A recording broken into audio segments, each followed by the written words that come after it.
Sākuma pozīcija ir guļus uz sāna.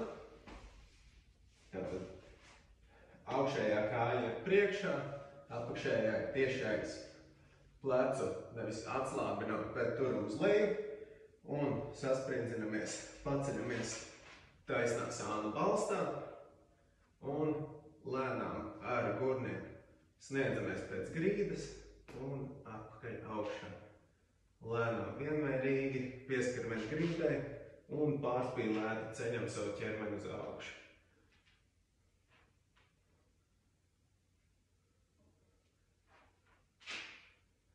Lai nedaudz atvieglotu vingrinājumu, mēs varam roku nolikt aiz galvas vai sniegties pāri ķermenim.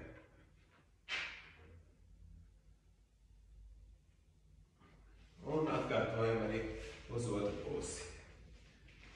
Tātad augšējā kāja pāri, apakšējā tieši aiz roka uz leju, taisna pozīcija, roka šeit, šeit vai šeit, un sniedzamies ar gurniem lejā, pieskaramies un pārspīlēt uz augšu, sasprindzinot vēderu.